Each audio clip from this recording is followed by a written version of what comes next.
फारूक, असलम और कासिम की है, जो एक रात पाकिस्तान के तत्ता पानी से मुजफ्फराबाद की ओर ट्रक ड्राइव कर रहे थे।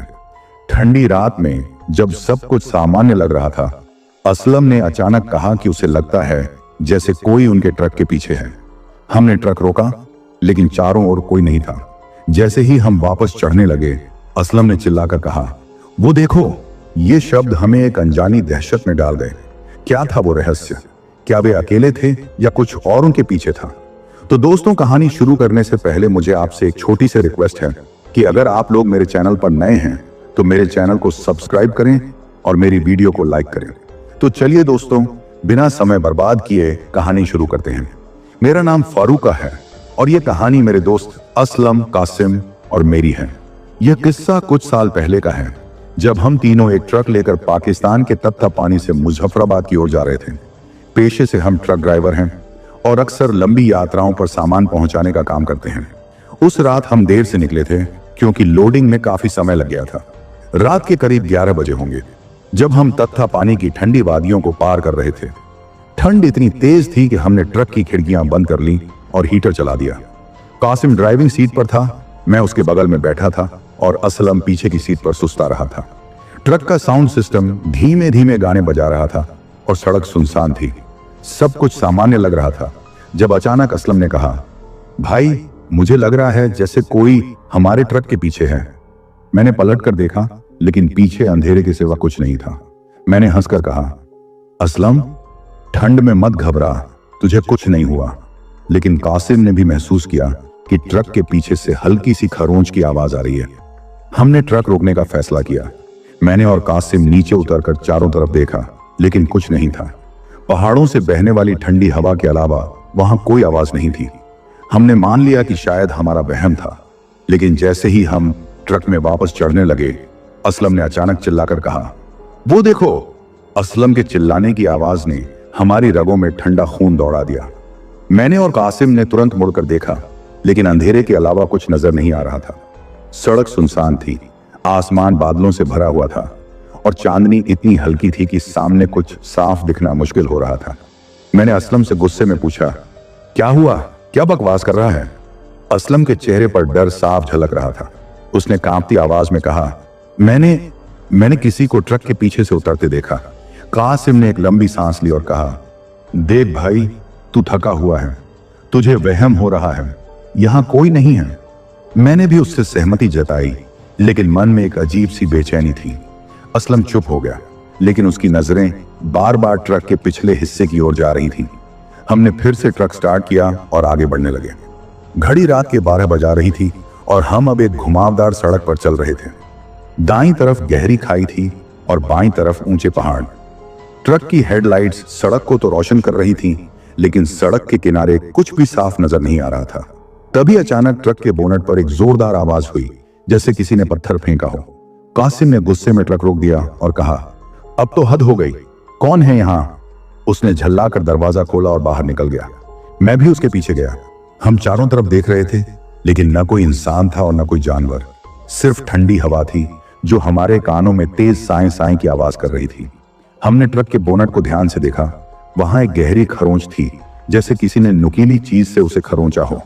कासिम ने गुस्से में कहा, भूत वूत कुछ नहीं होते, ये सब तुम्हारे डर के कारण हो रहा है। चलो ट्रक में वापस चलते हैं।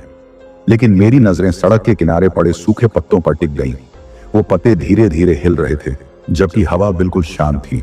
मैंने असलम से कहा, यहां कुछ गड़बड़ है, हमें जल्दी यहां से निकलना चाहिए। उसने सहमति में सिर हिलाया। हम सब वापस ट्रक में बैठ गए, लेकिन इस बार सबके चेहरों पर चिंता और डर साफ झलक रहा था। जैसे ही ट्रक आगे बढ़ा, हमें लगा कि ट्रक थोड़ा भारी हो गया है। कासिम ने भी महसूस किया और कहा, क्या हमने ट्रक पर ज्यादा सामान लाद दिया है? ये अचानक इतना भारी क्यों लग रहा है? असलम ने डरते हुए पीछे देखा और कहा, भाई, मुझे लग रहा है कि कोई हमारे साथ ट्रक पर सवार हो गया है। उसके इतना कहते ही ट्रक के ऊपर से अचानक जोरदार कदमों की आवाज आने लगी। हम सबके दिल दहल गए। कासिम ने अचानक ब्रेक मारी और ट्रक एक झटके से रुक गया। उसकी सांसें तेज हो रही थी और उसने कांपती आवाज में कहा, मुझे अब यह मजाक नहीं लग रहा, ये सच में कुछ है। असलम और मैं कुछ बोल नहीं पाए। ट्रक के ऊपर कदमों की आवाज अब बंद हो चुकी थी, लेकिन ट्रक के भीतर एक गहरी खामोशी ने घेर लिया था। मैंने धीरे धीरे अपना हाथ उठाया और ट्रक की छत की तरफ इशारा करते हुए कहा, क्या हमें बाहर जाकर देखना चाहिए? असलम ने तुरंत मना कर दिया, नहीं भाई, मुझे नहीं लगता कि यह इंसान का काम है। अगर कुछ हुआ तो हम संभाल नहीं पाएंगे। कासिम, जो हमेशा खुद को बहादुर साबित करने में लगा रहता था, इस बार भी दिखाने लगा कि वो निडर है। देखो, अगर हम अब डर गए तो पूरी रात यहां फंसे रहेंगे। मैं जा रहा हूं देखने। उसने दरवाजा खोला और नीचे उतर गया। मैंने और असलम ने उसे रोकने की कोशिश की, लेकिन उसने हमारी बात नहीं सुनी। घड़ी रात के करीब 12:45 का वक्त दिखा रही थी। चारों तरफ सन्नाटा था और ठंड इतनी थी कि सांसों से धुआं निकल रहा था। मैं और असलम ट्रक के अंदर बैठे बैठे खिड़की से बाहर झांक रहे थे। कासिम ट्रक के चारों ओर चक्कर लगा रहा था, लेकिन सब कुछ सामान्य दिख रहा था। उसने आवाज लगाई, कुछ नहीं है यहां, तुम लोग बेवजह डर रहे हो। हम थोड़ा राहत महसूस कर रहे थे कि तभी कासिम ने अचानक से सिर उठाया और ट्रक के ऊपर की तरफ देखा। उसकी आंखें चौड़ी हो गईं और वो हक्का बक्का सा खड़ा रह गया। मैंने खिड़की से बाहर झांक कर देखा, लेकिन मुझे कुछ नजर नहीं आया। कासिम चिल्लाने लगा, तुम लोग नीचे आओ, जल्दी आओ। मैंने असलम को देखा और उसके चेहरे पर डर साफ दिख रहा था। हम दोनों जैसे ही ट्रक से नीचे उतरे, कासिम ने हमारी तरफ इशारा किया। वो ऊपर कुछ था। मैंने किसी को हिलते हुए देखा। मैं और असलम फौरन छत की ओर देखने लगे, लेकिन वहां कुछ नहीं था। अचानक से ट्रक के पिछले हिस्से से एक जोरदार आवाज आई, जैसे किसी ने अंदर से लोहे को खटखटाया हो। हमने दौड़कर पीछे की तरफ देखा। ट्रक का सामान वाला हिस्सा बंद था, लेकिन अब उसमें से एक अजीब सी सरसराहट सुनाई दे रही थी। कासिम ने धीमे से कहा, क्या सामान के साथ कोई छुपा था? हमने किसी तरह हिम्मत जुटाई और ट्रक का पिछला हिस्सा खोलने का फैसला किया। कासिम ने कहा, मैं खोलूंगा, तुम दोनों थोड़ा पीछे हट जाओ। हम दोनों पीछे हट गए। जैसे ही उसने लॉक खोला और ट्रक का गेट खींचा, हमारे रोंगटे खड़े हो गए। वो पूरी तरह खाली था, लेकिन खाली ट्रक से ठंडी हवा का एक ऐसा झोंका निकला जिसने हमें जमकर रख दिया। उस हवा में एक अजीब सी बदबू थी, जैसे गीली मिट्टी और जली लकड़ी की। अचानक ट्रक के अंदर से एक धीमी सी आवाज आई, जैसे कोई किसी का नाम पुकार रहा हो। उस आवाज ने हमारे पैरों तले जमीन खींच ली। वह आवाज धीमी और अस्पष्ट थी, जैसे किसी ने लंबी दूरी से पुकारा हो। असलम ने कांपते हुए कहा, ये आवाज किसी इंसान की नहीं लग रही। कासिम ने गुस्से में कहा, चुप रहो, घबराने से कुछ नहीं होगा। लेकिन उसकी आवाज में भी डर साफ झलक रहा था। घड़ी अब रात के 1 बजा चुकी थी। ठंड और गहरी हो गई थी और चारों तरफ गहरा अंधेरा छा चुका था। पहाड़ों के बीच से ठंडी हवाएं तेजी से बह रही थीं और हमारी स्थिति अजीब सी लग रही थी। मैंने ट्रक के अंदर झांकने की हिम्मत जुटाई।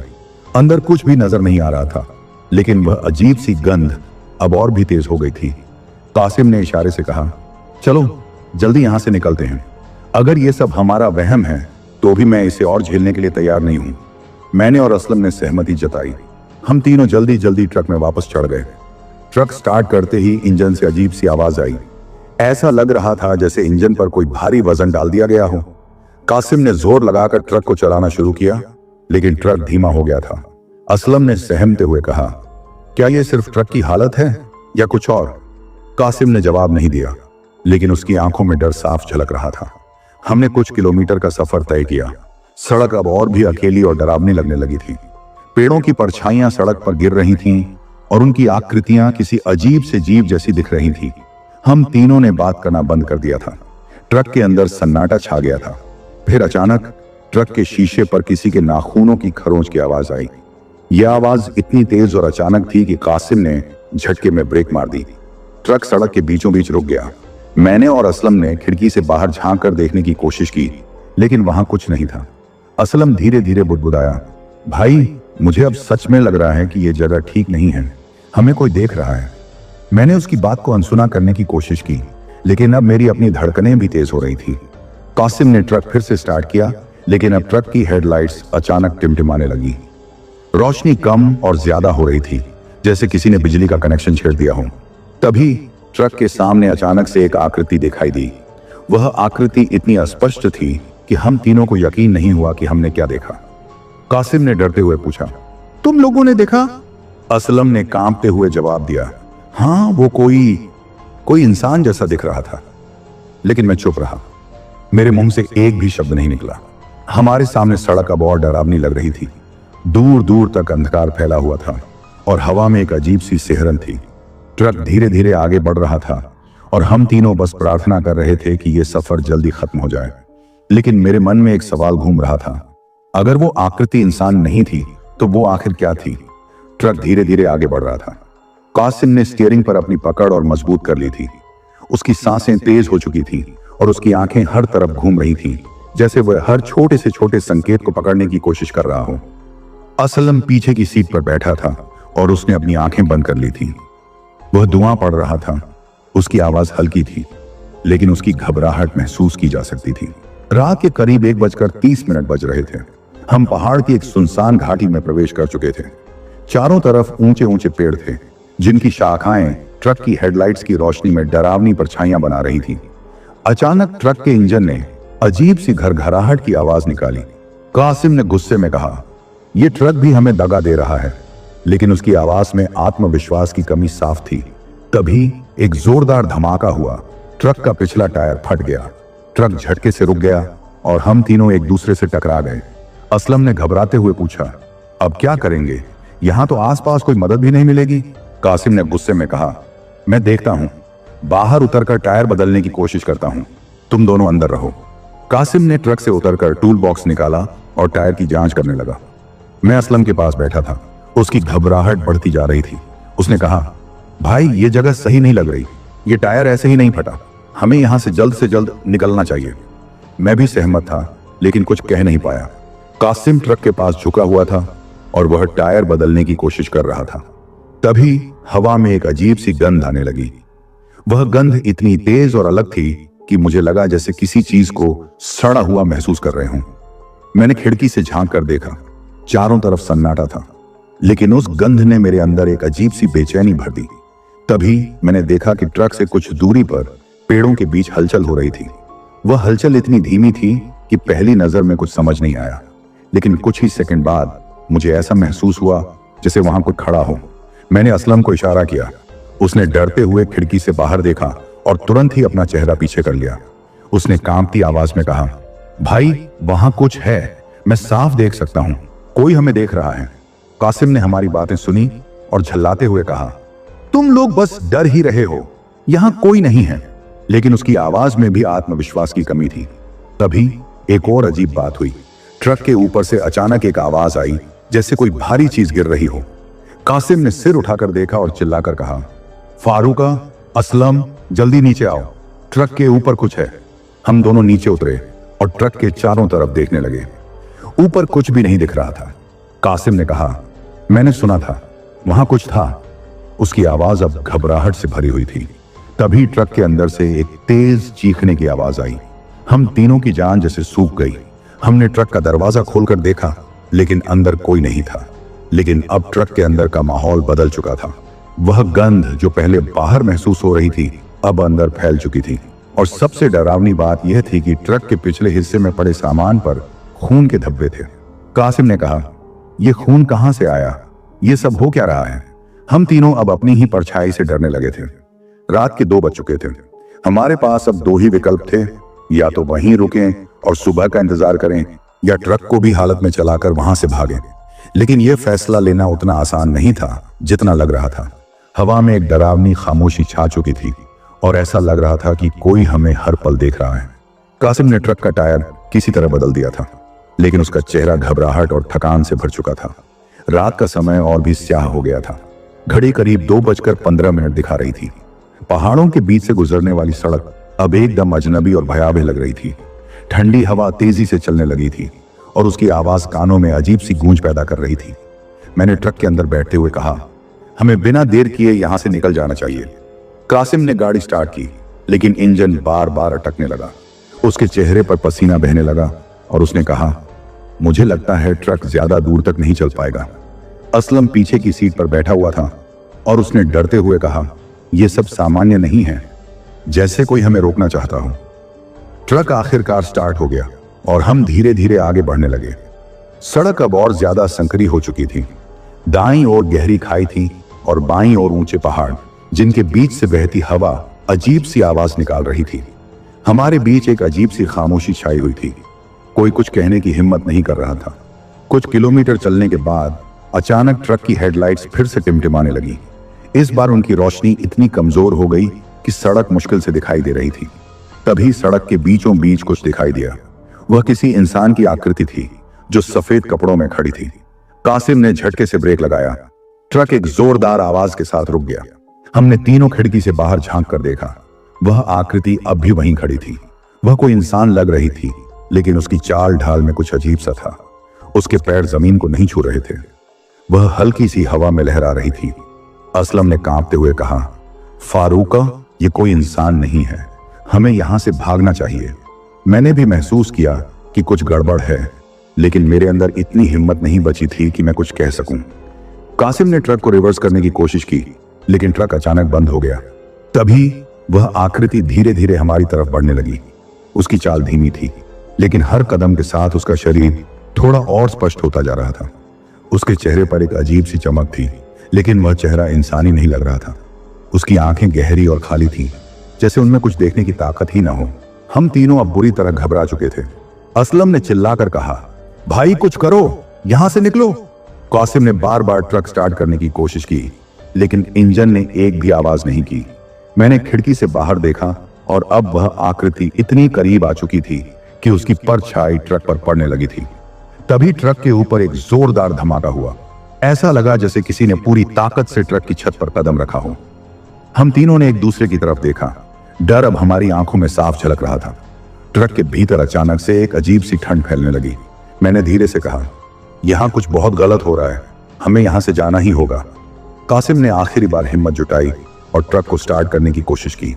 इस बार इंजन ने आवाज की और ट्रक स्टार्ट हो गया, लेकिन तभी ट्रक के शीशे पर एक खून से सना हुआ हाथ दिखा। हम तीनों के दिल जैसे धड़कना भूल गए। ट्रक के शीशे पर वह खून से सना हाथ धीरे धीरे सरक रहा था, जैसे कोई अंदर झांकने की कोशिश कर रहा हो। कासिम ने कांपते हुए कहा, ये क्या है? ये कहां से आया? उसकी आवाज इतनी धीमी थी कि वह खुद अपनी बात सुनने की कोशिश कर रहा था। अचानक ट्रक का इंजन खुद ब खुद बंद हो गया। पूरी सड़क सन्नाटे में डूब गई। आसमान में बादल गहरे हो गए थे और हवाएं अब इतनी तेज थीं कि लग रहा था जैसे पूरा ट्रक हिल जाएगा। मैंने खिड़की से बाहर देखा, लेकिन सामने कुछ भी नजर नहीं आ रहा था।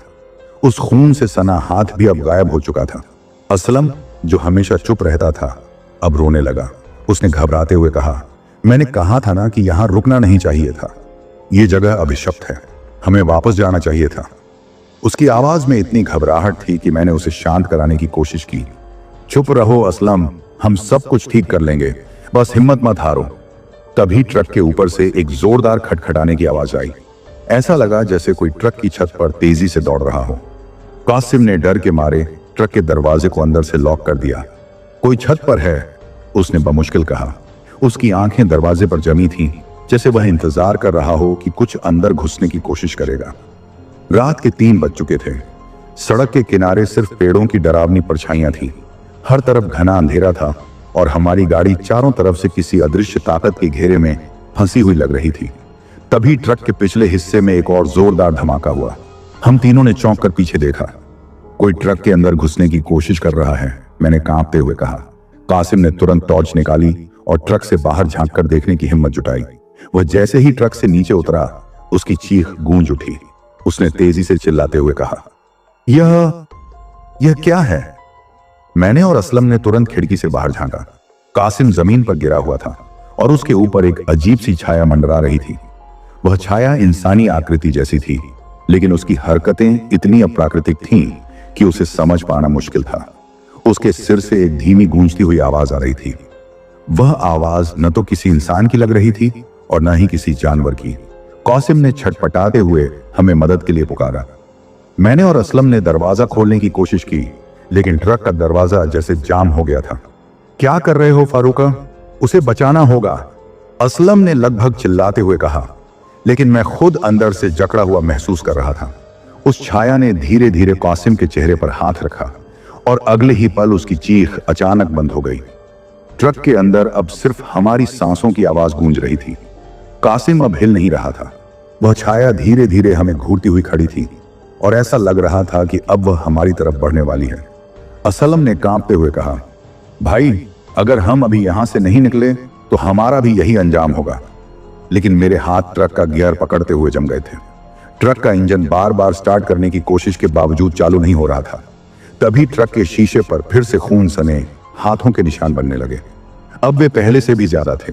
ट्रक के शीशे पर खून सने हाथों के निशान तेजी से बढ़ रहे थे और अंदर बैठे हम दोनों की हालत बद से बदतर होती जा रही थी। असलम ने रोते हुए कहा, भाई हम मर जाएंगे, यहां से कोई जिंदा नहीं बच सकता, यह जगह हमारी कब्र बन जाएगी। मैंने उसे कंधे से पकड़कर जोर से झकझोरा। चुप रहो असलम, यह वक्त डरने का नहीं है, हमें कुछ करना होगा। ट्रक के इंजन को फिर से चालू करने की कोशिश में मैंने पूरा जोर लगाया और इस बार ट्रक ने अचानक से गरजते हुए आवाज की। इंजन चालू हो चुका था, लेकिन ट्रक के चारों तरफ जो हो रहा था उसने हमारी हिम्मत को पूरी तरह तोड़ दिया था। कासिम अब भी सड़क के किनारे गिरा पड़ा था। उसकी आंखें खुली थीं, लेकिन उनमें कोई जीवन नहीं था। मैं असलम को खिड़की से बाहर देखने से रोकना चाहता था, लेकिन उसने पहले ही देख लिया था।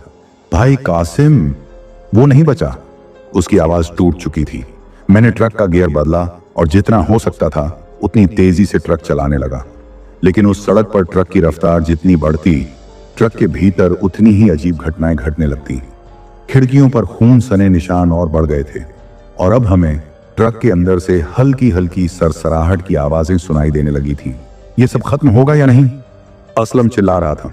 उसकी चीखों के बीच मैंने भी खुद को शांत रखने की कोशिश की। हमने सड़क के हर मोड़ पर महसूस किया कि कोई ना कोई हमें देख रहा है, पीछा कर रहा है। जैसे ही हमने घाटी को पार किया और एक खुली सड़क पर पहुंचे, मैंने राहत की सांस ली। आसमान थोड़ा साफ दिख रहा था और हम नीचे उतरने की सोच ही रहे थे कि तभी सामने से एक जीप आती हुई नजर आई। वह जीप रुक गई और उसमें से 4 लोग उतरे। वे लोग स्थानीय लग रहे थे। एक बुजुर्ग ने पास आकर पूछा, क्या हुआ, तुम दोनों ठीक हो? उनकी आवाज में एक सुकून था जो हमें यकीन दिला रहा था कि अब हम सुरक्षित हैं।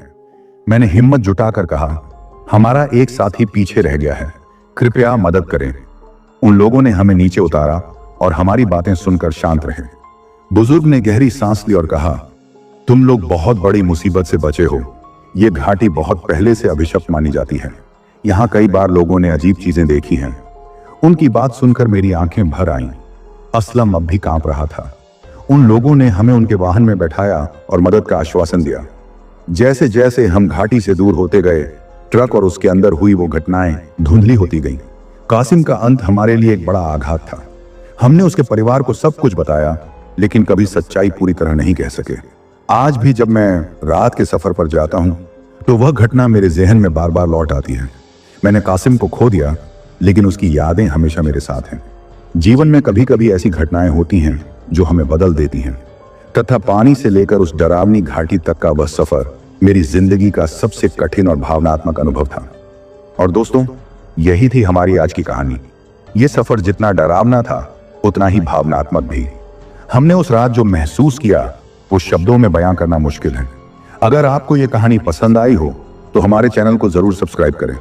ऐसी और भी दिलचस्प और डरावनी कहानियों के लिए जुड़े रहिए हमारे साथ। अगले वीडियो में एक और खौफनाक सफर लेकर वापस लौटेंगे। तब तक अपना ख्याल रखें और याद रखें, हर अंधेरी सड़क के पीछे एक कहानी छुपी होती है। मिलते हैं अगले वीडियो में।